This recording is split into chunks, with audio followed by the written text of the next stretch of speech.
राम राम दोस्तों, ज्योतिष के इस विशेष कार्यक्रम में आपका स्वागत है। इस वीडियो में बात करेंगे मासिक राशिफल सितंबर 2023 की, जो कि कर्क वालों का रहेगा। Cancer monthly horoscope analysis. इस वीडियो को आप चंद्र राशि यदि आपकी कर्क है तो आप देख सकते हैं। यदि आपका लगन भी कर्क है तो भी ये वीडियो आपके बहुत काम का है।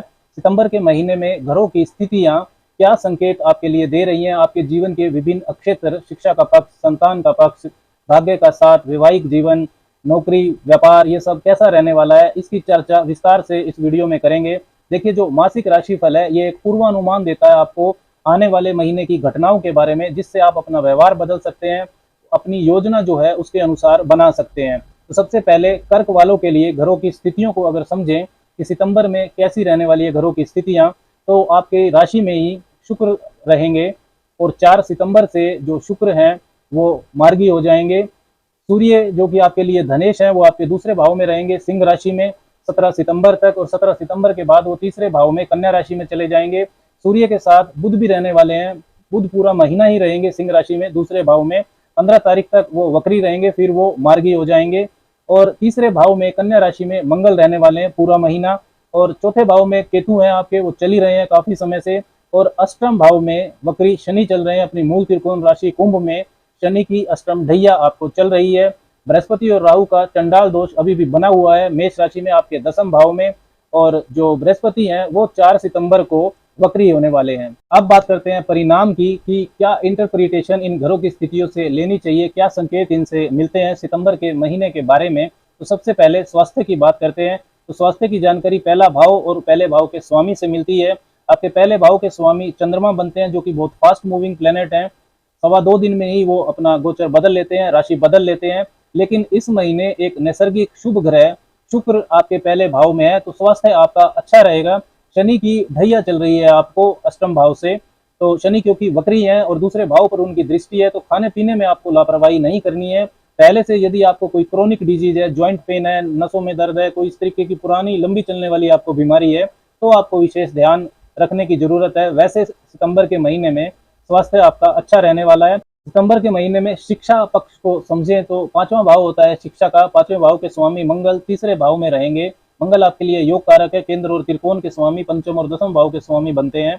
और मंगल की जो स्थिति है पंचम भाव से वो 11वीं है, मतलब third house is 11th from 5th, अपने से लाभ भाव में वो गए हैं। और मंगल की जो 7वीं दृष्टि है वो उच्च शिक्षा के भाव नवम भाव पर रहेगी। तो शिक्षा और उच्च शिक्षा के लिए समय अच्छा है सितंबर के महीने में। मंगल मेहनत करवाएंगे आपसे।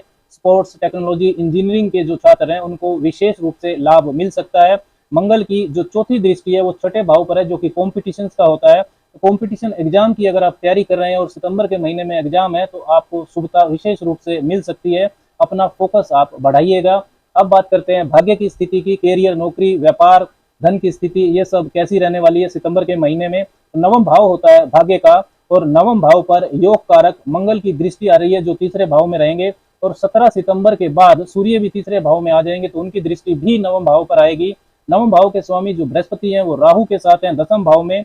बृहस्पति और राहु आपको उच्च अभिलाषी बनाते हैं, लेकिन राहु अचानक से भाग्य पक्ष में समस्याएं दे देता है। लेकिन सितंबर के महीने में आपकी बुद्धि और निर्णय शक्ति के स्वामी, मतलब पंचम भाव के स्वामी मंगल की दृष्टि नवम भाव पर व नवम भाव के स्वामी बृहस्पति और राहु पर भी रहने वाली है। तो 17 सितंबर के बाद सूर्य भी जब तीसरे भाव में आएंगे और नवम भाव पर दृष्टि डालेंगे, तो भाग्य आपका साथ जरूर देगा। कोई निवेश कार्य करना है, शुभ मांगलिक कार्य करना है, कुछ भी नया शुरू करना है, तो 17 सितंबर के बाद यदि करते हैं तो शुभता आपको ज्यादा मिलेगी। कैरियर, नौकरी की बात करें तो दसम भाव होता है कैरियर का, नौकरी का। तो दसम भाव के जो आपके स्वामी हैं वो मंगल ही बनते हैं, जो अपने से छठे हैं तीसरे भाव में, third house is 6th from 10th। और आपके जो नवम भाव के स्वामी है बृहस्पति, वो राहु के साथ कमजोर चंडाल दोष में अभी भी दसम भाव में ही बने हुए हैं। कमजोर इसलिए क्योंकि बृहस्पति और राहु के बीच की जो अंशात्मक दूरी है वो 18 डिग्री तक हो चुकी है। 30 अक्टूबर तक राहु यहीं रहने वाले हैं, फिर वो राशि परिवर्तन कर लेंगे। मंगल की जो स्थिति है वो इस तरह से है कि जो मंगल की 8वीं सर्वग्रही दृष्टि है वो दसम भाव पर आ रही है। 4 सितंबर से बृहस्पति आपके वक्री हो जाएंगे दसम भाव में। तो वर्क में, जॉब में उतार चढ़ाव आपके हो सकते हैं। पुरानी कोई बात, कोई वर्क पैटर्न, कोई पुरानी स्ट्रेटजी यदि आपको फॉलो करनी पड़े जो के लिए आपके लिए अच्छी थी, तो आप उसको फॉलो कर लीजिएगा। ये लाभदायक स्थिति बृहस्पति बना सकते हैं। राहु दसम भाव में विदेश संबंधी कार्यों में, राजनीति से संबंधित, सिनेमा एक्टिंग से संबंधित, आईटी सेक्टर में अचानक यश मान सम्मान आपको दिला सकते हैं। राहु का दसम भाव में गोचर शुभ माना जाता है। लेकिन बृहस्पति भी दसम भाव में है, तो नैतिकता, दूरदर्शिता आपको करियर में अपनानी होगी। शॉर्टकट ना अपनाएं, नहीं तो आपको परेशानी हो सकती है। तीसरे भाव में आपके मंगल हैं और 17 सितंबर के बाद सूर्य मंगल की युति बनेगी तीसरे भाव में, तो एनर्जी लेवल, पराक्रम आपका बढ़ाएंगे ये। तीसरे भाव में क्रूर ग्रह के गोचर को वैसे अच्छा माना जाता है। मंगल जो कि आपके दसम भाव के स्वामी हैं, तो वो अपने से छठे भी हैं तीसरे भाव में, तो जो वर्क प्लेस पर चुनौतियां हैं वो तो रहेंगी, चैलेंजिंग रहेगा, लेकिन इनका सामना यदि आप करते हैं अच्छे से तो आपको फायदा भी नजर आएगा। शारीरिक ऊर्जा पर नियंत्रण करके उसका इस्तेमाल कैरियर की स्ट्रेटजी यानी कि योजना बनाने पर आप करेंगे तो आपको लाभ होगा। वाद विवाद से आपको बचकर रहना चाहिए। कन्या राशि का जो मंगल है और कन्या राशि में सूर्य आ रहे हैं, तो कन्या राशि का एनवायरनमेंट यही कहता है। व्यापार की स्थिति को देखें, बिजनेस की स्थिति कैसी रहेगी सितंबर के महीने में, तो सातवां भाव जो होता है वो व्यापार का होता है। सातवें भाव पर शुक्र जो कि शुभ ग्रह हैं, चौथे और 11वें भाव के स्वामी, उनकी दृष्टि आ रही है। सातवें भाव के स्वामी शनि वक्री हैं। अष्टम भाव में व्यापार के कारक जो बुध हैं वो दूसरे भाव में रहेंगे। शनि देखिए वक्री हैं, तो व्यापार में सुधार तो होगा, पुराने साझेदारों से, पुराने कस्टमर्स से आपको फायदा हो सकता है, लेकिन मेहनत ज़्यादा फल कम, ये आपको महसूस होने वाला है। डेली इनकम आपकी जरूर बढ़ेगी। टूर एंड ट्रेवल, वाणी, कम्युनिकेशन के जो क्षेत्र हैं, सेल्स मार्केटिंग है, एडवर्टाइजमेंट है, अध्यात्म के क्षेत्र हैं, ब्रांडिंग है, हॉस्पिटैलिटी का जो सेक्टर है, टेक्नोलॉजी है, पेट्रोल डीजल, कोयला, माइनिंग, इन सब का जो काम है, अगर इन क्षेत्रों से आप जुड़े हुए हैं तो आपको फायदा नजर आएगा। सडन गेन, अचानक धन लाभ भी आपको शनि दे सकते हैं अष्टम भाव में होने की वजह से, लेकिन जल्दबाजी में कोई नई डील आपको नहीं साइन करनी चाहिए, ना ही कोई साझेदारी आपको करनी चाहिए। बिना सोचे समझे अच्छे से जांच परख लें। व्यर्थ के वाद विवाद से आपको दूर रहना चाहिए। धन की स्थिति को अगर देखें तो 17 सितंबर तक धन ठीक ठाक है, क्योंकि धनेश जो है सूर्य वो धन भाव में ही रहेंगे 17 सितंबर तक। धन के लेन देन में आपको सावधानी रखनी होगी, सूर्य पर शनि की दृष्टि रहने वाली है। 17 सितंबर के बाद खर्चा आपका ज्यादा होगा, यात्राओं पर हो सकता है, परिवार वालों पर हो सकता है, और ये इस वजह से होगा क्योंकि जो 12वें भाव के स्वामी है बुध, वो दूसरे भाव में रहेंगे। 11वें भाव के स्वामी, आपकी इनकम भाव के स्वामी जो शुक्र हैं, वो पहले भाव में है, तो बड़े भाई बहन से, नेटवर्क सर्कल से, मित्रों से, वहां से आपको धन लाभ हो सकता है। तो कैरियर, नौकरी और व्यापार, धन, इन सब का मामला उतार चढ़ाव वाला है सितंबर के महीने में कर्क वालों के लिए। लेकिन क्या सभी कर्क वालों के साथ ऐसा ही होगा? ये बिल्कुल नहीं है, क्योंकि ये जो राशिफल हम सुन रहे हैं, ये जनरलाइज्ड है, किसी व्यक्ति विशेष के लिए नहीं है। जिन कर्क वालों की कुंडली में अच्छा योग बना है धन का, और उन योग को बनाने वाले घरों की दशा यदि आपकी चल रही है, तो ये जो गोचर के संकेत है कम प्रभावी आपके लिए हो जाएंगे। ज्योतिष में जो फलित किया जाता है, प्रेडिक्शंस की जाती हैं, उसमें पीडीटी का महत्व होता है। P for promise, D for दशा और टी फॉर ट्रांजिट। प्रोमिस मतलब आपकी कुंडली के जो योग हैं, उन योग को बनाने वाले घरों की दशा जब गोचर के संकेतों से मैच हो जाती है, सिंक्रोनाइज हो जाती है, तब कोई घटना घटती है। यहाँ पर जो बात हो रही है वो सिर्फ गोचर के संकेतों की हो रही है, राशिफल की हो रही है, इसलिए वो जनरलाइज्ड है। जब भी आप राशिफल को सुने, चाहे वो मासिक हो या वार्षिक हो या दैनिक हो, तो आपको इन बातों का ध्यान जरूर रखना चाहिए।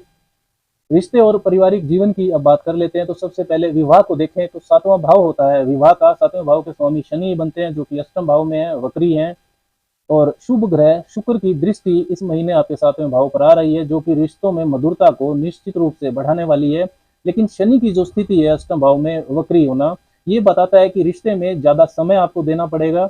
जीवन साथी यदि जिद भी करता है तो आपको धैर्य रखना होगा। जीवन साथी की सेहत का ध्यान भी आपको सितंबर में रखना होगा। प्रेम प्यार की स्थिति देखें तो पंचम भाव होता है लव रिलेशंस का।